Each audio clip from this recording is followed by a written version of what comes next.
Hello and welcome to this week's recap for Division 4B. I'm Trog and with me is my good friend Sir Kodiak. How are you doing today, Sir Kodiak? Doing well. Viewers might hear a bit of harshness in my throat as I'm getting over a cold, but I did to be recapping and to talk about all the games that got played and will be played. Great, great. Well, not great about your your cold, but great Sure. to have you. And so, how was your week? Okay, got myself a tie, which is the first non-win of the season, but that was inevitably going to happen. And we'll probably continue because I'm about to move into a period of playing agility teams, which is a lot. So, Yes. Agility teams are always a big problem, but well, you gotta do it, right? yeah, and not for you this week, right?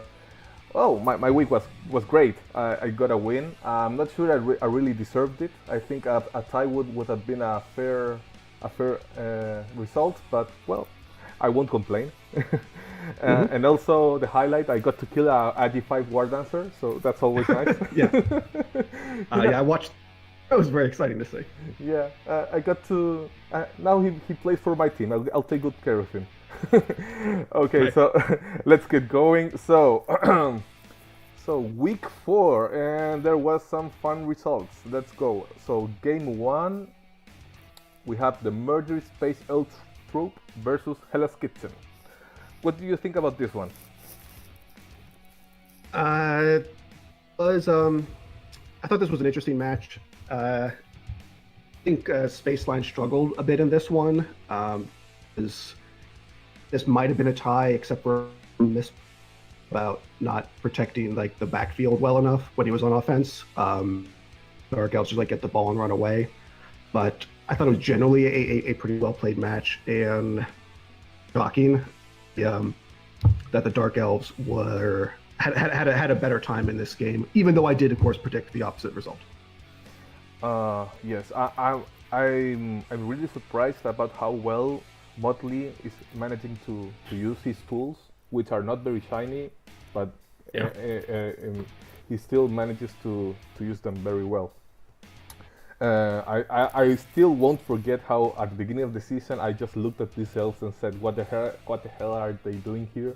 He should have rerolled, and now he's taking his wins, being a hard match for everybody, and just proving me wrong. I just love it. He's very talented with the tools he has, and I enjoy watching him play. That said, A really interesting game, I thought. Yeah. A lot of gave himself a lot of opportunities. yeah, I think the only real mistake that Motley made was deciding to score on turn. I believe it was on turn 6. It would have been turn 15, I believe, giving Norse 2 turns, right? Yeah, but it wasn't the first half, so it was his turn. It was his turn 5, and gave the North 2 turns because it was the offensive half. Of the Right, North. right. Yes, so Yes. he chose But to. it scored. They probably could have stalled another turn, given it Yes. was the ball was on what, a blood step piece. Yes, he could have stalled. The North only had 1 dice on a bludger without tackle, so it wasn't a great blitz. And even if they got it, it would have been. They had no recovery. On the other hand, like let's say, what's your worst scenario as an elf? Well, you stall, the Norse punch you, you break armor, you still had a couple of elves there, and you get to call the shots. You get to see who you blitz, you get to see if you can pick up the ball and score, and if you fail, the Norse were very, very hard pressed to score themselves. So in the end, worst case scenario, it would have been a tie 0-0 at the end of the first half. Instead, he scored and gave the Norse a 2-turner, which is usually not great, but Hellas Kitchen has a lot of agility, and they made it count. So that's probably a lesson that the rest of the teams in the division can take. That don't underestimate the ability of Hellas Kitchen to make a 2-turn. They have a couple of pseudo elves there that can make it happen. Other than that, a great match. a deserved result by Motley, and none of us got it right. I thought it was gonna be a tie, and you went for your friend. Yeah. Well, anything else to say about this match? I would say just have one team with 5 frenzy pieces, one team with 2 frenzy, a surf stadium, and no one leaves the pitch. You hate to see that. Yes, yes, that was kind of disappointing. Okay, let's move on. And then we have the Butcher's Block versus Leaping Lizards. The Skaven continuing their rough couple of matches.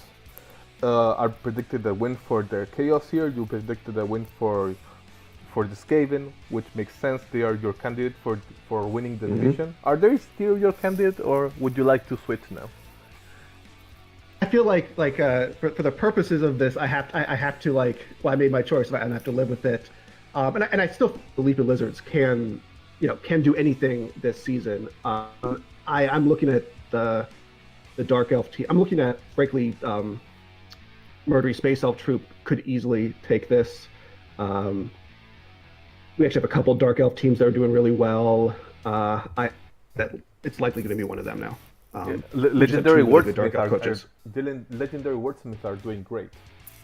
Yep. I mean, both of the Dark Elf teams are really strong. Yeah. That's where I'm looking in this division right now, because it just seems like no one can keep them under control. Yeah. Teams in this division are usually 2-season teams that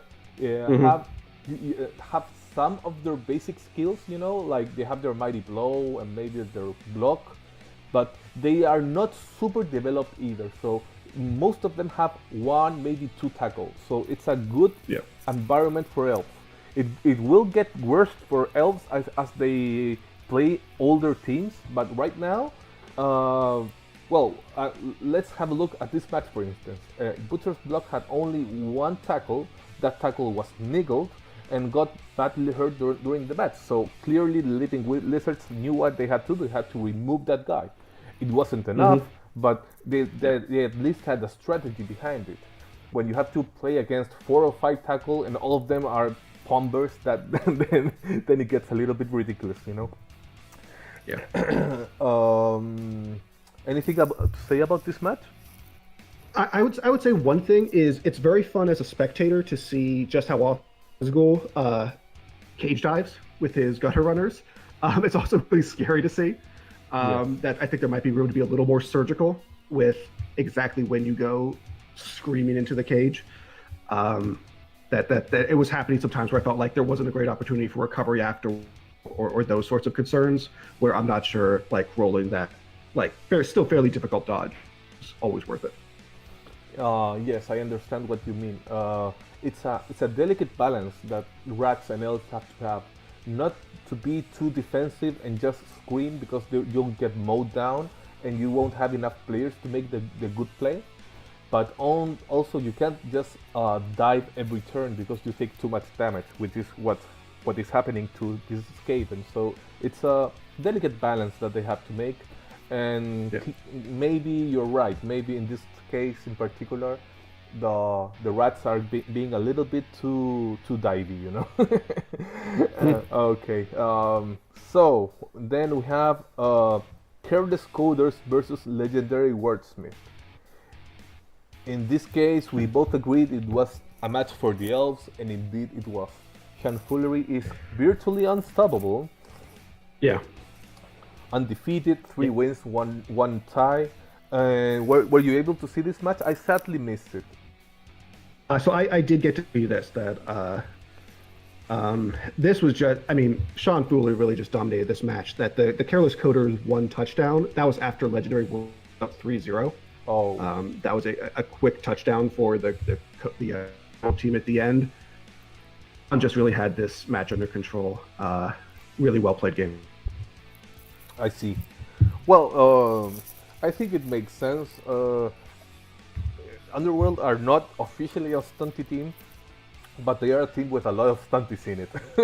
And stunties have a lot of trouble against elves. So the fact that they're not strong enough, the fact that they usually don't have enough tackle because they don't have general access, makes them very, And very no weak. tackle this week because of that injury. Right, and it was the worst injury you could have had. So, yeah, it wasn't an easy match for the Careless Coders, and it was a rather predictable win. Yeah. Okay, so then we have Greenskin Gut Splitters versus Donkeys and Elephants. Here we both agreed that Shadora would win it, and he did. I think it's kind of impressive too because they had a couple of important players out. They had a guard Chaos Warrior out, which is pretty important against orcs especially. I mean, if you miss that, if you miss this warrior against elves, it's not really important. But if you miss this warrior against orcs, it's very, very bad.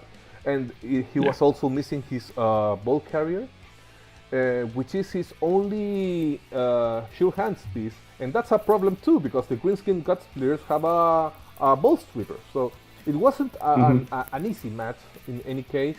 Shadora commented on it that he felt it was a big challenge for his team to pull it through, considering the MNGs he had. So good for him. He got the win.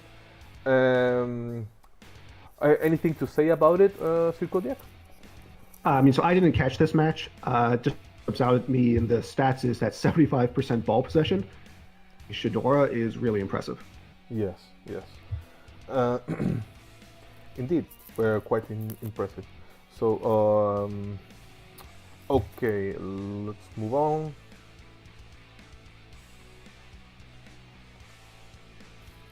And up next we have the Crypt Lords 2 Boogaloo versus the Arequipa Nurglers Rebel. What do you think about this match? So we both got this one right. Saw the Nurgle team dominating this. It was sort of an interesting match in that both teams' drives ended up getting messed up. The Nurgle team had the first drive. The Necro team managed to get the ball on the ground, and Nurgle was never able to really recover it. But then on the next drive, Nurgle got a blitz and was able to get the ball on the ground and eventually get control and score. So it was a real back and forth match. I could have maybe gone either way, even if Nurgle had the stronger game in general. Were you able to catch this one? No, sadly I wasn't. But what you're saying is something that I have experienced with Nurgle many times. That the first half, even if it's my offensive half, it's very hard because the injuries and the removals are kind of not there yet. But in the second half, even if I start in defense, if I have the better numbers, I can maybe make a better match out of it. So I think that's what happened here. I also can see that the Nurglers finally leveled one of those silly warriors without block. I hope he will give it block now. And will become a very, very scary team. Yeah, does have block now. Nice. The team's getting a little bit less obnoxious to you and I. Oh, yeah, and I will be betting on Luis Jano from here to the end of the season. I think it's gonna be hard to see someone being able to step up to these monsters. Okay. Yeah, he's got a real shot. Let's move on. Then we have Wrath of Nuffle versus Skurgo. Oh wow, this was a bloody match. Wow. Yeah, deadly. We both predicted Skurgle because we've said this earlier. Nurgle has a bit of an advantage against Chaos, but it seems like the Nurgle took the worst part of this match. Yeah. I remember watching it. Regent was a big fat lie, but even so, I feel like Cullen played an excellent match, and he deserved at least tying this match. So good for him. I don't know if you have any comments on this one. No, I don't really have anything more. I actually did a review stream of this where I went into a lot of detail on it, just what I was thinking at the time, and I think you gave a good description of the match overall here. Yeah, cool. Okay, so let's move on. Then we have My Dixie Wreck versus Sun Eaters, and it was a tie. What do you think about this one? So I only watched one turn of this, which was I wanted to see how the one turn attempt would go. uh, and it basically fell apart on something you've been talking about all season with this human team, that the attempt for the one turn to get the ball was 2-2, and that's sort of the real problem, right? With agility 3, it's hard to have everything go right on one turn that you need to have happen in order to be able to get the ball all the way from one end of the field to the other. Yes, yes. If you're going to try to do it with agility 3, you want built-in rerolls everywhere, and the fact that he was missing the thrower that gives him a built-in reroll for the pickup and a built-in reroll for the pass is a pretty big deal. Yeah. Other than that, I think that basically happened what we could expect, that both teams won their respective drives. It would have been hard for the humans to stop the undead, and it was hard for the undead to stop the humans. I don't know if you have anything else to add about this match? Nope. No. Good, so we'll go to my new favorite part of this show, which is the predictions. Yes. Yeah. Oh, I'm closing in, man. I'm closing in. Yeah. That big bear figure will soon be a baby with a blood bowl. We'll see. I the edge, but yeah, this was a rough. Yeah, and I think I almost caught up to you, but in the end, sadly, Space Lion wasn't able to tie back his match. So I think it was kind of a misclick too. So it was kind of sad because he had the chance to tie it. Yes, there was a chance to tie it, and there was a. I don't know if it was a misclick or just not noticing that a move was a dodge. Right. Though that said, it was a 2 into a 2, which if that was going to be his next 2 rolls, like his score, because it was a bad situation he was in, but a disappointing way to have a match end. Yeah. But I did make it clear to him beforehand that to not, I need to keep some sort of edge. He needed to not tie the game, either win or lose. So I was happy to live up to that. Oh, that's collusion, man. But fair enough. Fair enough. Okay, so I guess it's time to go for the previews. Give me 1 minute. Sure. Okay. So, we have Murdery Space Elf Troop versus Arequipa Nurglers Rebel. This is going to be a great match. I predict. I don't know what you think about it. I really want to see this one. Yeah. I really want to see this one. We got our first place team against the third place team. It's the first time that Luis Jano is going to be going up against any sort of agility. Can be a real stumbling point for Nurgle. So it'll be interesting to see how he responds to it. That said, he's had solid, kind of mixed results against elves in the past. So he clearly knows how to win against elves. But I think it's going to be a test for him, because if he can't make this sort of match, he can't win this sort of match, struggle against the other Dark team or world teams, that sort of thing.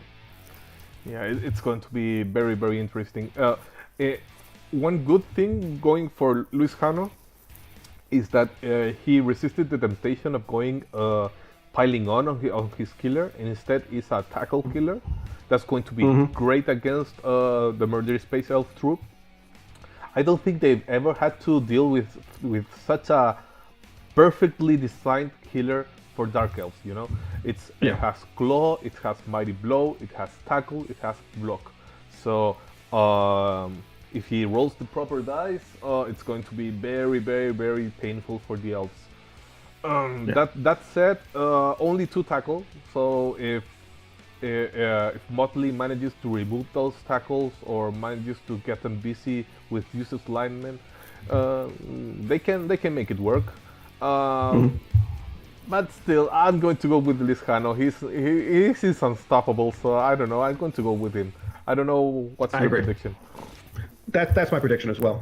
That the Nurgle will win this one. It's not And I think this is going to be maybe his toughest match so far, but I think he will pull it out. Yeah. And also, it's an annoyingly cheap Nurgle team. Extremely cheap. Yeah. Yeah. 1730 team value, and the elves are 1530, but the elves don't have a full team. Or that 1530 is counting the journeyman. That's counting. That's going to be the match TV. So that's counting okay. the free journeyman. Okay. So they actually will have that 200. Okay. Presumably a wizard and a babe, yeah. Or if I was them, I'd take a wizard and I'd come an extra apple. I don't hate that idea. Yeah, not so much for taking care of the pieces. I definitely use the first apple on a badly hurt. It's like having an extra player, but his players are pretty good. So and he won't get a good mercenary for 100k. So you have to think about it as if it was a mercenary, you know, because badly hurts are guaranteed recovery. So use the first apple aggressively as if it was a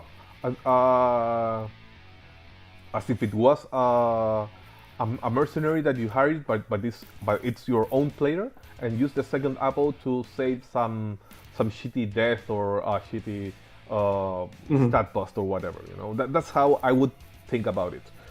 But one of the things that makes Luis Jano's team so annoying is the fact that it's so cheap. It's extremely cheap for a Nurgle team, especially with all the things they're managing to do. Yeah. Okay, let's move on. Then we have Donkeys and Elephants versus Skurgle. What do you think for this one? So I'm going to go with my standby that Nurgle versus Chaos, Nurgle's regeneration, them the edge. They're fairly well-balanced teams. You got 2 Claw on each side. You got 3 Guard on each side. You got 2 teams that have been doing well. But at some point, they're going to slip together, and everyone's going to be based up against everything else, and Nurgle has the edge there. Okay, good. Then I have my chance for my boy Chalora to give me the tie against you in the predictions, because I'm going with Donkeys and Elephants. Okay. Yes. I just have to go with my guy. I don't have a great explanation for it, because you're right. Nurgle is always an awful match for Chaos, but as Colin Mull showed us last week, a well-played Chaos can pull it off.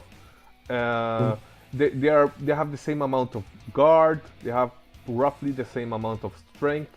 Even though one team has a beast of Nurgle, the beast can go stupid. The other team has more reliable players. So it's going to be a very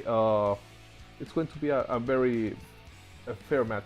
In fact, I wouldn't be surprised if it was a tie, but I'm going to go with the Chaos.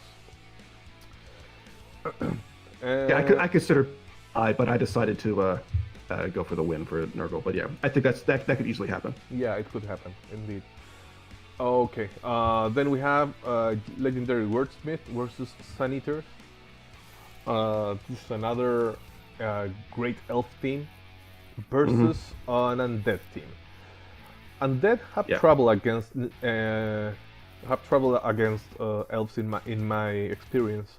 They usually lack tackle, and this time is exactly what we see.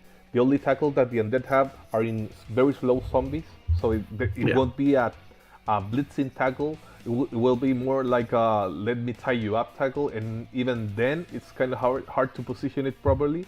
So I think I'm going with the Dark Elves. I don't know what you think. I agree. These teams played just a few weeks ago. Well, not weeks, but a few games ago near the end of their previous season. Dark Elves won that 3-1. I wouldn't be at all surprised to see them repeat that. This is a Dark Elf team that's doing great with a coach who really knows how to play them against an undead team that's struggling a bit and isn't a great matchup skill-wise. Yeah. What would you do if you were the undead coach with that 130 in inducements that's come their way? Wizard, absolutely. The undead have tools to make good things with a wizard. Also, the elves don't have sure hands, and the undead have a strip ball ghoul. So even it can open you up to maybe you do a fireball, because you don't even have to knock down the guy with the ball. You only have to knock down one of the corners, and then a street baller has an excellent chance to knock the ball loose. Especially considering this street baller in particular also has wrestle. So yeah, I'd go wizard. Another thing That makes sense. in the case of Sean Foolery, he really likes his how do you spell this? Nas, Nas. I know this. No. I don't know how you say this guy, but he really likes him. I think it's going to be like Chance the Crippled Elf. Did you see the meme last season? I think we have a candidate for that. Niggled, movement busted, blitzer, and there he is, playing until he dies. Okay, because now he has the money, so he has no excuse not to change him. But I think he already kept him. That's my instinct. He made that decision that he just likes that guy. Yeah. Okay, so we both went for Legendary Wordsmith. Yep. Looking forward for Solari to prove us wrong. And then we have Leaping Lizards versus My Dixie React. What do you say for this one? So I've been calling a lot of games for the Scave this season that haven't worked out for me. That's stick with it. I think this is a decent matchup for them. And I think that he can make something happen this game. He's still pretty healthy. He's still got good pieces. I'm going to say for him, though, I do not have a great argument for it. I won't claim that I have grand strategy or this is how he's going to win it. I'm going to disagree. I think this game goes for the humans. Humans can be a lot of trouble for rats because humans are very, very fast. So they counter the one thing that makes rats stand out. These rats won't be able to outrun the humans. They will maybe be able to do some RG bullshit, especially with skink number 2. But it's going to be hard because the humans have a thrower that has sure hands. They have a lot of guards, so if they manage that guard properly, skink number 2 won't have anything close to a 1 dice, and they have the speed to move around properly and chase the rats. Also, if it's going to be hard for the rats to have a full team to defend against the 1 turn, and I really expect Archie Bunker, after all these lessons, to learn to use his 1 turn. I think it's a fantastic piece. He has to make use of it. So it's going to be. I think it goes for the humans. I could see that happen. I think Gazcool is going to have to show some of the patience we talked about earlier, and really because it's going to be hard for him to just if he cage dives every turn, the human team is just going to kill that piece, and you won't have anything left to do anything. Right. What would you do with his inducements? It's a lot of inducements. It's a lot of inducement. Yeah, you have to get the wizard, but that 130. I could, I don't know what to do with that 130. I don't know the Skaven inducements all that well. Do you have thoughts on that? Yeah, I think I'd like a Skitter stab. I think he can be really annoying against some of the catchers, for instance. You plant that guy there. I think it can be interesting. The shadowing plus prehensile tail is a great combination. But other than that, maybe just go with an extra apple. Extra apples are always nice. For the same reason I said last game, you use the first apple aggressively on a badly hurt to get a player back for the next drive, and use the second apple to save your players. Okay. Then we have Hellas Kitchen versus Wrath of Nuffle. What do you say for this one? So I'm predicting Hell's Kitchen for this. Spaceline so far this season is against an Chaos team. He knows how to play those matches, and I think he'll be able to pull it out. He could get absolutely beaten up and just start losing pieces, in which case the match will go really bad, but I think he's able to pull this one out. Interesting. I have to agree with you that I think Space Lion is more comfortable playing against muscle teams than playing against elfie teams. I saw him rather uncomfortable yesterday playing against the elves. So yeah, I have to agree with that. That said, Okay. um, Colin is a great coach. Has managed to surprise us earlier, um, and he has a lot of mighty blow that is useful. A lot of claw that is not so useful. Oh, it's a hard one, huh? Yeah. Has a lot of guard, but so does the Norse. Huh. I think I'm gonna go with the tie. I don't see any of the. I think both teams will win their respective drives. Yeah, I'm going to go with the tie. Interesting. No inducements for either team unless unless Ruffle Knuffle want to scum something. They could. They have the cash, but I don't think they will. Maybe a bribe. And then we have Butcher's Block versus Crypt Lords. What do you say for this one? This one was a tough one for me. Really? I look at all this. Yeah, I mean, I look at all this bash on the chaos side, but that could so easily go bad as a team with that much regen. I think this is actually not like locked in for them.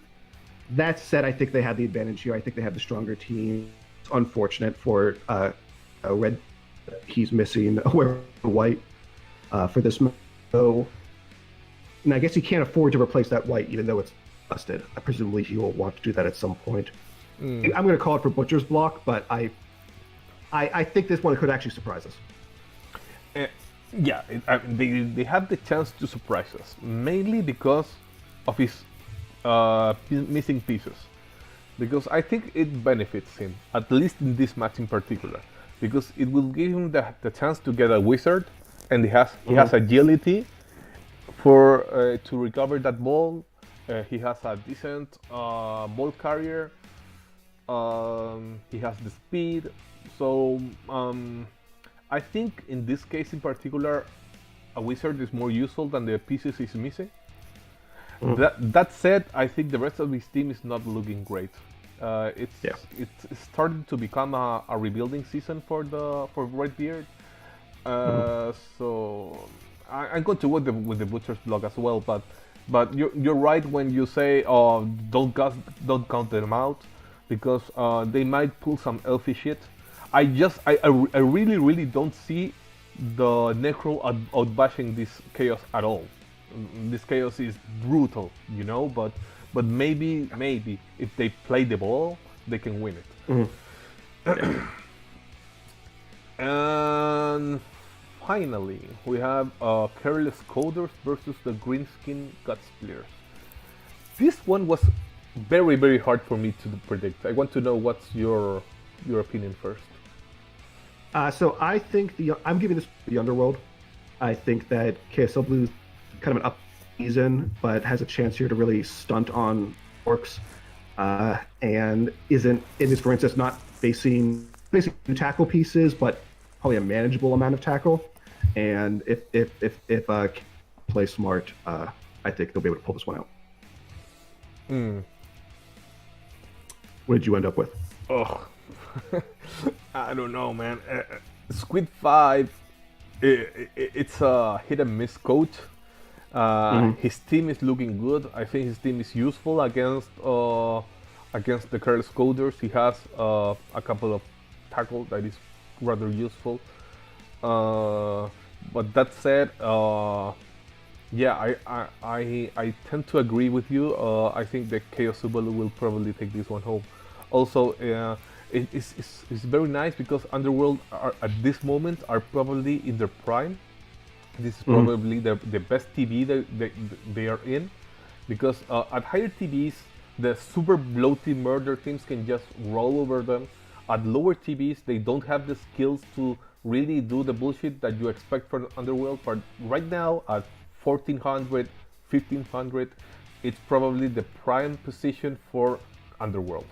And you can see it here. They have a pretty complete team with a nice killer, a nice agility focused killer, a nice ball carrier, plenty of two-headed goblins, a fantastic AG4 goblin, and all that shit only takes 1460. So he will get probably a wizard against the orcs.